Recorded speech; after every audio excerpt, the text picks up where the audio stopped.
I'm Michael, and of course I feel nervous, even though I'm an experienced teacher, suddenly standing in for someone else.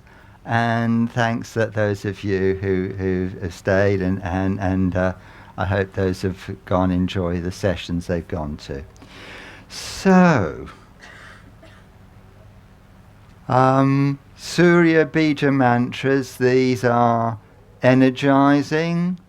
Okay, and we'll start with Hram. Okay, so take a deep breath in and with me, Hram. Again, Hram.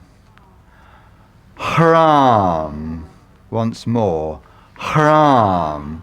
Okay, and the next in the set is Hroom. So with me, Hroom, Hroom, Hroom, Hroom, and now Hreem, Hreem, Hreem, Hreem, Hreem. And of course, being nervous, I got those in the wrong order. It should be Hram, Hreem, and Hroom. Never mind. I'm sure Lord Sun will forgive me for that. And so I think we'll just stay with those first three Surya Bija mantras now, in case I get any more of them mixed up. And what we'll do is we'll use those to combine those with some movement. So, I'd like you to breathe in with me and raise your arms, keeping your shoulders very relaxed. And say, Hram, Hram. And finish your out breath and bring your hands to the tummy and say, Hroom, Hroom. And then bring your hands back to your heart, breathe in and lift. Hram.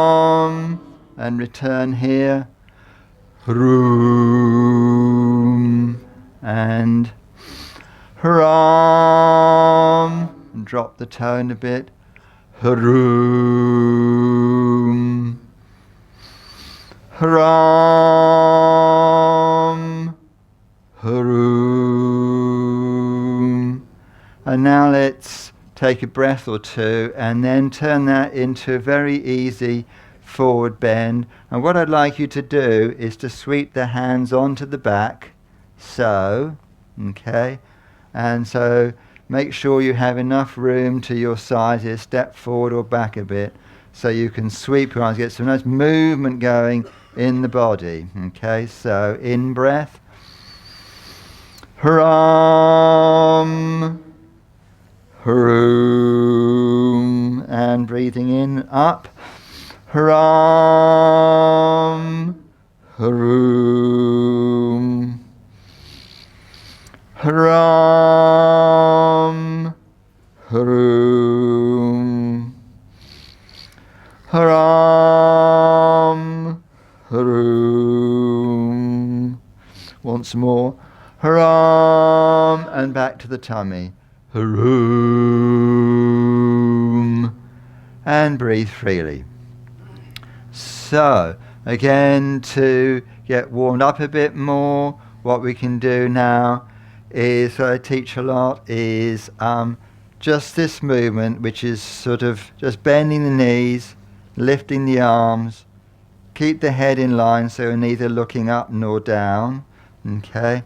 And we might go into that movement, breathing in, and then we'll return to this position. So, with me, in, Hram, Hroom, Hram, Hroom, Hram, Hroom, Hram, Hroom. A bit slower. Hram, Hroom, Hram, Hroom. Softer with the voice. Hram,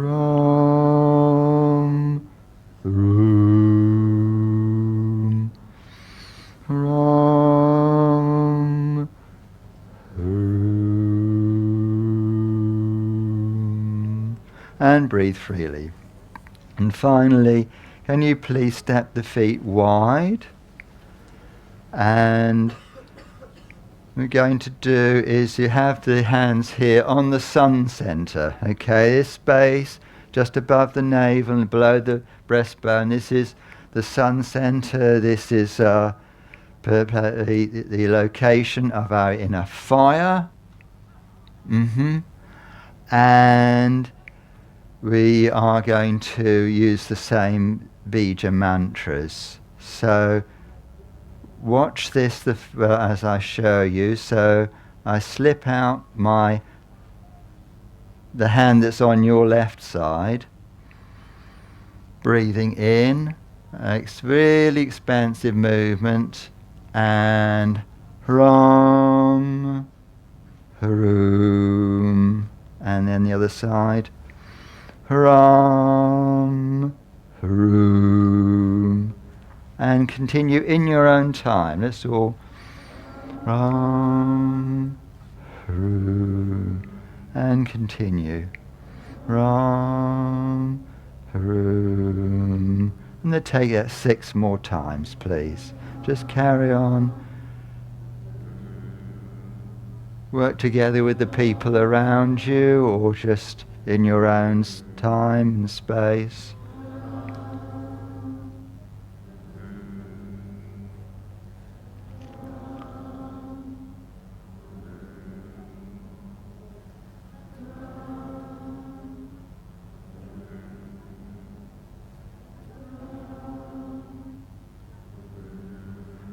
And then complete with your next move.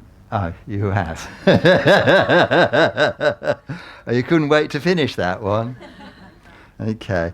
And then slide your hands down your legs and just release into an easy fall. Now make sure you let go in the neck and shoulders. Okay.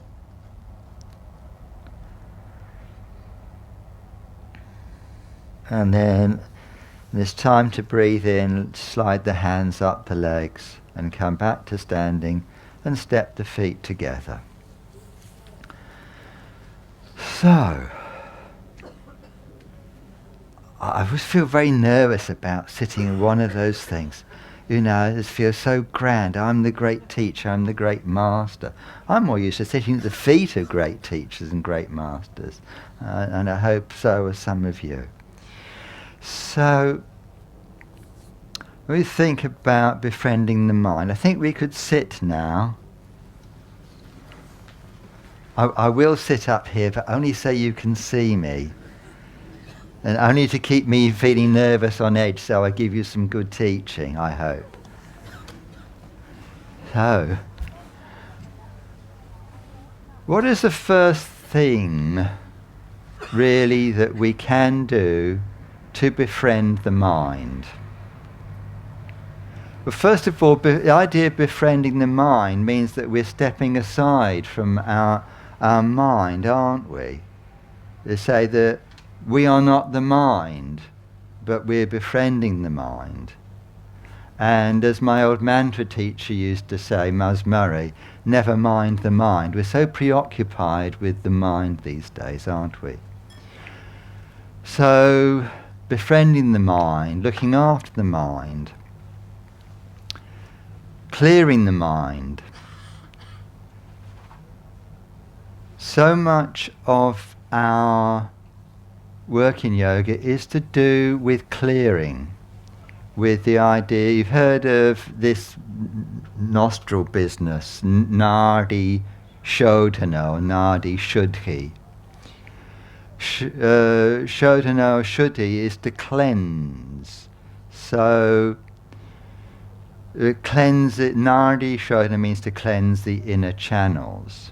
But Manasa Shodhi, or Manasa Shuddhi, is to clear the mind.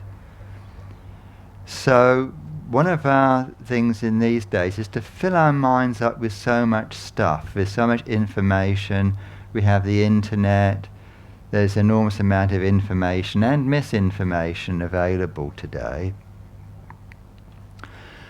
But what we're seeking in yoga is not so much information, because there's so much of that. what we're so seeking so much is knowledge and understanding. Sri Desgachar gave an example to us many years ago. He had a student who was doing some research at university in Chennai. He was researching into the effects on people of losing their jobs, of redundancy, and he was seeing how it's affected them and their families. And then guess what? The university had to make some cutbacks, and they decided they didn't need him anymore. So, and then, it was not a matter of knowledge or information anymore, gathering information. It was clarity. It was direct experience. And so with the mind, all of us who have a mind, we wouldn't be here. We always have direct experience of working with our minds and seeing what's going on in there. And one of the first people to teach here, Sri Muji, 3 years ago, a very wise thing is that we cannot prevent thoughts from arising in the mind. But we can have some influence about what we do with those thoughts, and also we can have some influence over the sort of thoughts that are going to arise in the mind.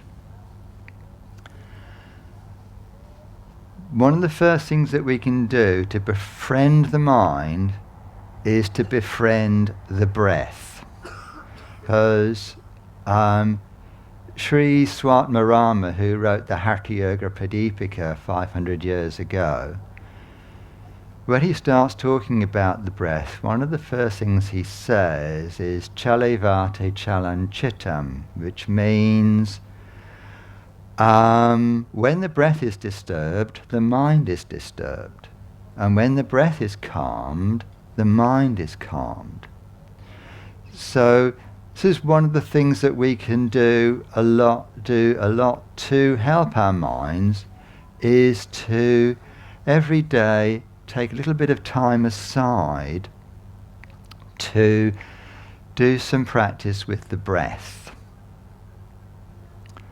When the breath is agitated, when the breath is short, shallow, irregular, rapid, these are all issues with the breath that are mentioned by Patanjali.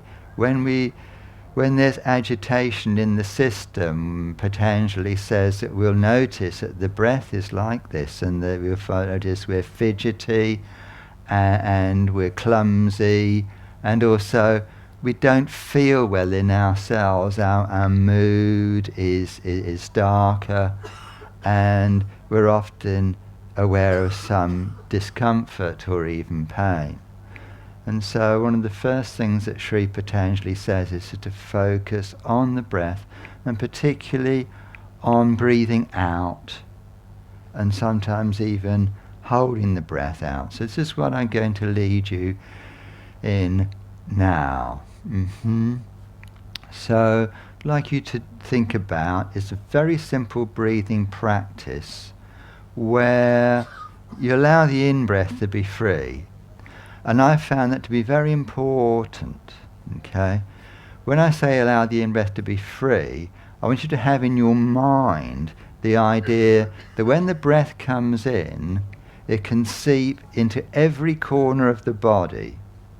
I know the lungs actually only go this far, but the effect of the breath, the energy of the breath, can extend, if we allow it, to every corner of the body, out to the shoulders and down into the pelvic bowl. So to have that in the idea of mind of this in-breath coming in, and there's no restriction as to where in the body it can be felt. And then on the out-breath, what I'd like you to do is mentally repeat Hram, Hreem, Hroom. You can start out by saying these under your breath, and then before you breathe in, I just want a little pause. And the little pause is there for a reason, because I've found that if we want to begin to silence the mind, then the pause between breaths is a good place to start. If you're new to the idea of silencing your mind and just sitting and waiting for thoughts to arise, which they will, then that pause between out-breath and in-breath is the time to start. So, do you all have a comfortable upright sitting position? Are you ready to take about 10 minutes with the breath? Okay. So again, this is rushed, excuse me, please forgive me. Forgiveness and patience are very important in yoga. Patanjali says so. So, just to remind you, practice this morning is very simple. The idea in your inhale is you're inviting the breath into every corner of the body,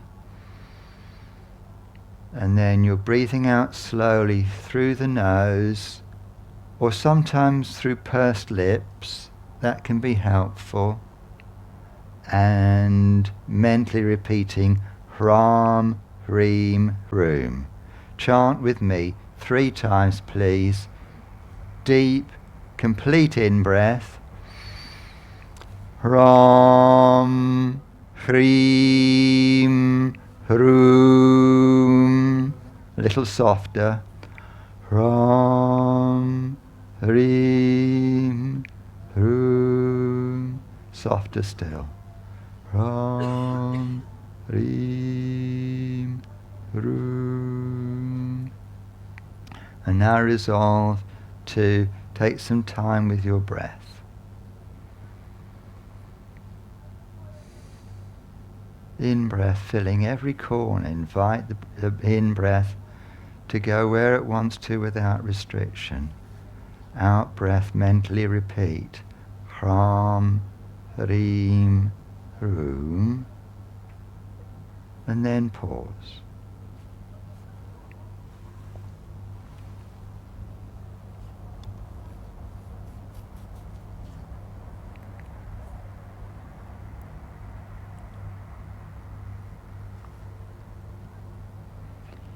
Just keep the head nicely balanced on the shoulders. So if the eyes were open, and the eyes need to be either closed, bless you, or if you want to have the eyes open slightly, just open them a crack, so just a little bit more aware of the space around you. But if it's comfortable, have the eyes closed.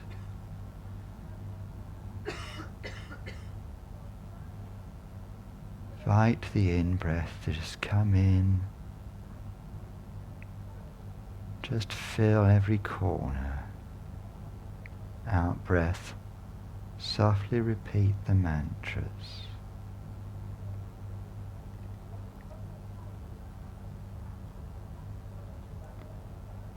And if as you practice, your breath gets longer and smoother and quieter, as Patanjali says it should, then you can double up on the mantras. Hram, Hram, Hreem, Hreem, Hroom, Hroom.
And please remember the pause between out-breath and in-breath.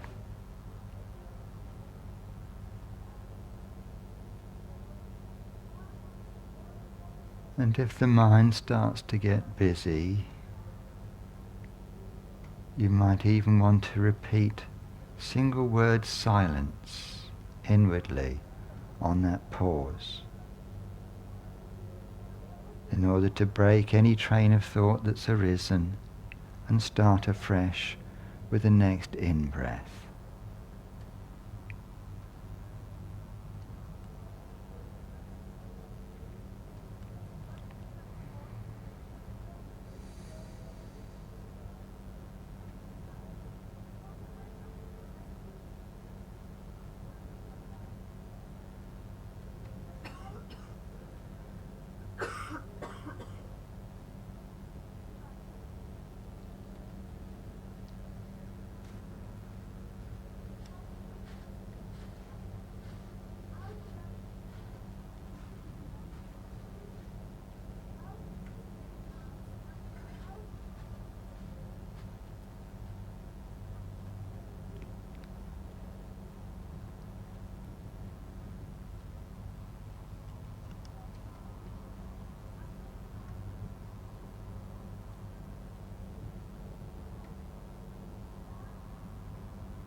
Just see if your out-breath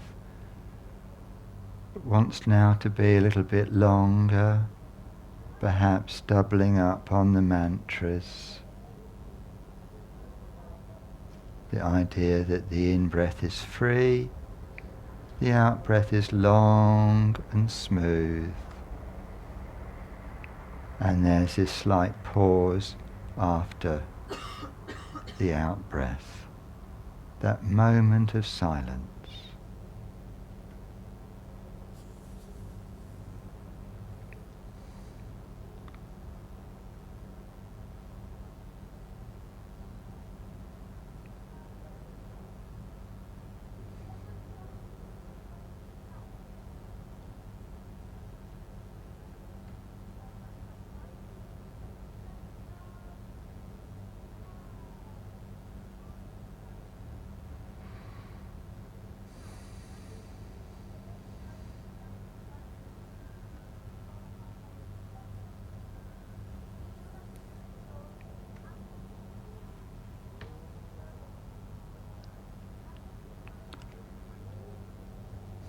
Be patient with your mind if it wants to wander.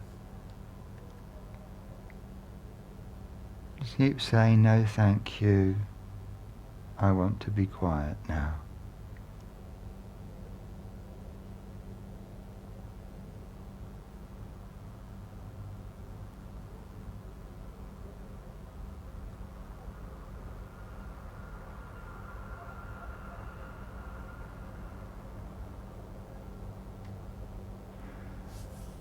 But now I'd like you, without opening the eyes, to think about inviting the breath more into the heart area.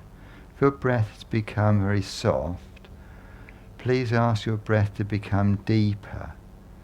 And please ask to feel your breath coming in more around the heart area, deeper and deeper each time.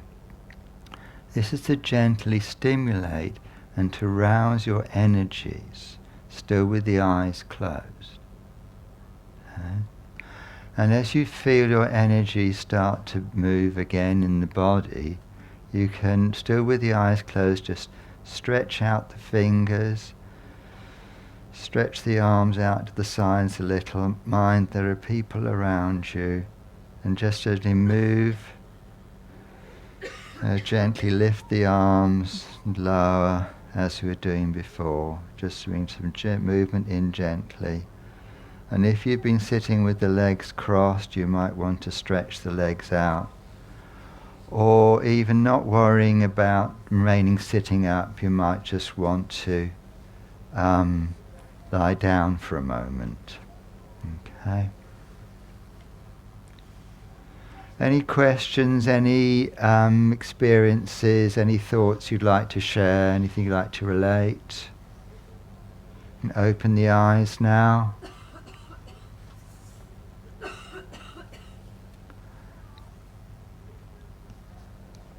Well, if there are no questions, then I'd like to talk for a little bit about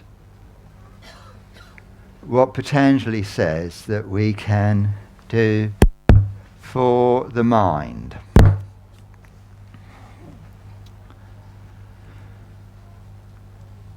Because Patanjali says that we meet lots of obstacles on the way to what he calls dhyana and samadhi, these states of silence of mind and of absorption. Absorption in object or absorption simply in joy, which is one of the things that we can be aiming for. To be aware of that level of our being, which is joy.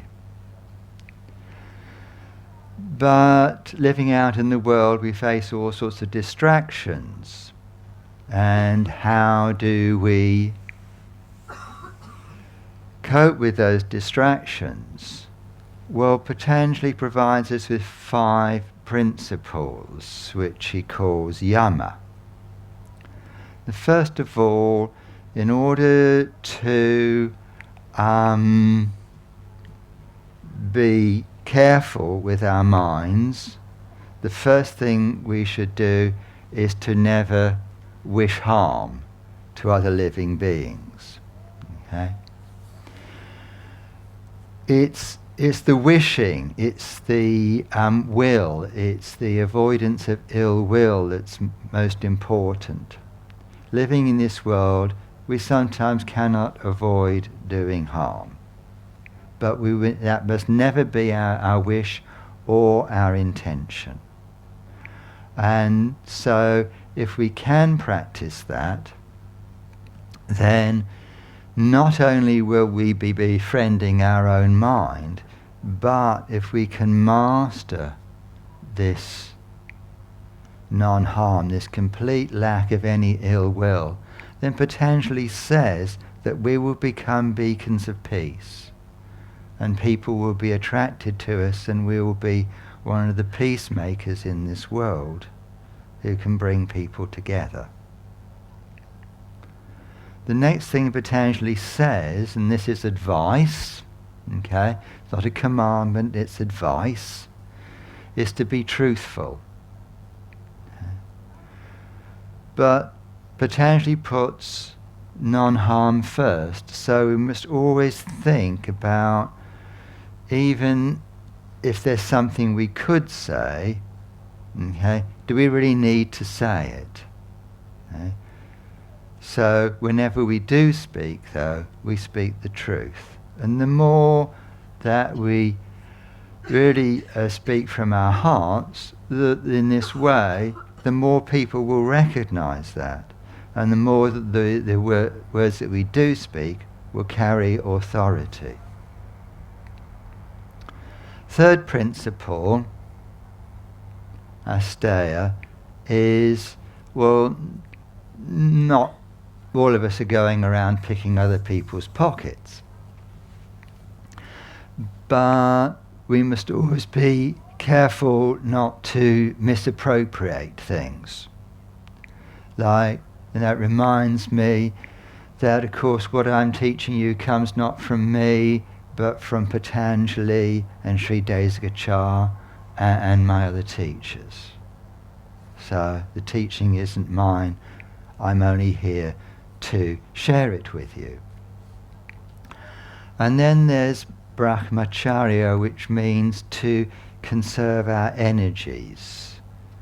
Of course, an energy which perhaps too much on our minds, perhaps also when we're young, of course, is sexual energy, and that's the one that's specifically referred to, but it also refers to other things, okay? Because when we're young, of course, when you get to my age, you realise how much more energy I had when I was younger, don't I?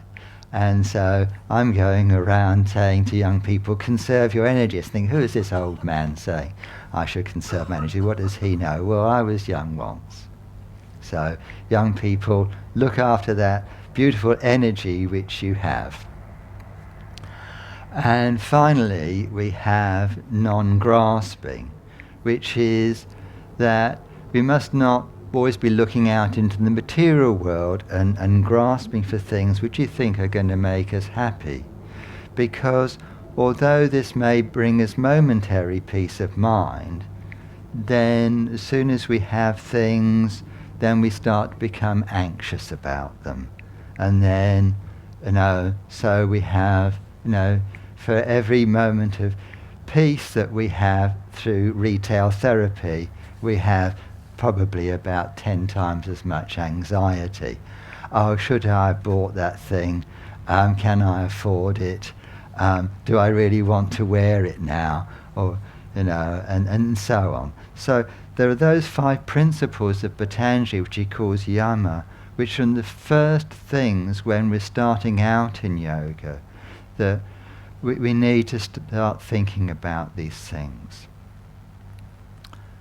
How can we keep more quietness of mind as we go about in this world?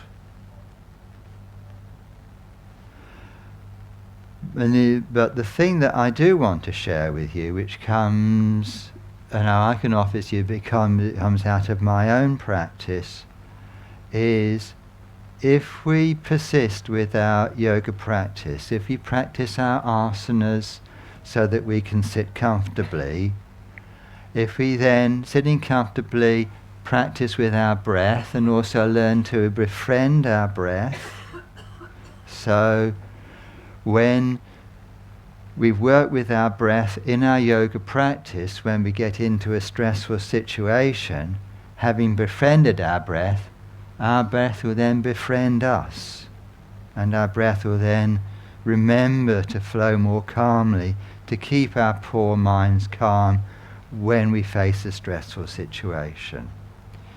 If having practiced with our breath, we then take a few minutes of quietness, okay, and thinking about having moments of silence in the mind, then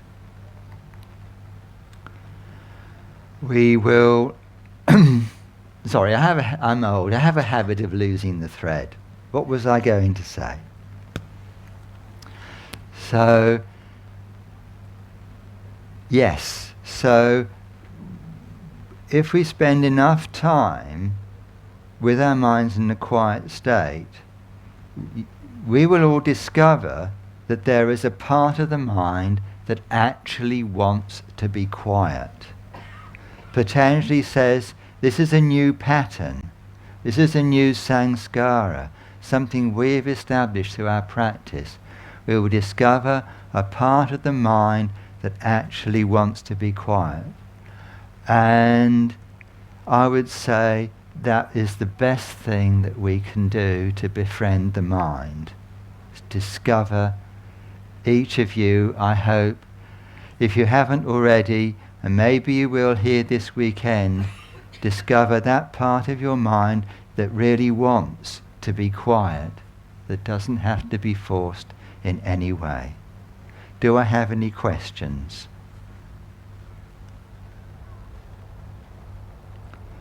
Yes, please. The Surya Bija mantras, like Om, have no literal meaning. They are just expressions of the energy of the sun. And you chant to the sun, I would chant Om Hram Udyanadya Mitra Mahaha. So the part of 12 chants of various appeals to the sun, okay? But sometimes we chant them for themselves. Anger, for example, is something that very much disturbs the mind, and so if you're someone who's prone to that, chanting those mantras can help to release that from your system. Any other questions? I love questions. Okay. We have a few more minutes for questions. Well, yes, but people need to get to their next session. Yeah, we have 5 minutes. Oh, of course, the other sessions are 2 hours, aren't they? Usually an hour and a half. Ah, hour and a half, yes. Yes, have a question.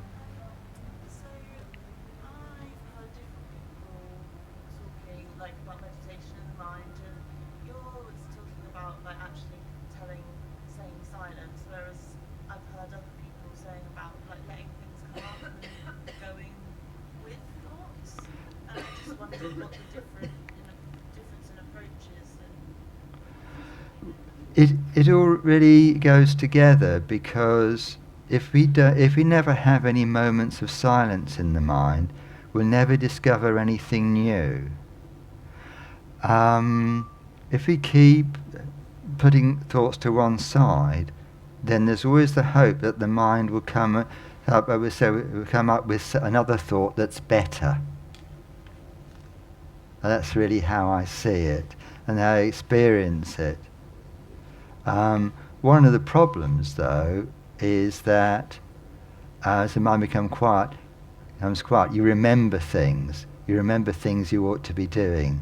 That's what I find is one of the biggest distractions.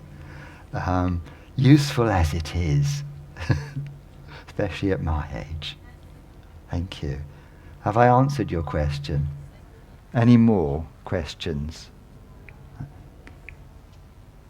And I have one more question. 3 is a nice number for questions. Yes, yes. I think you have such a lovely gentle energy. How do you cultivate that? Through teaching yoga.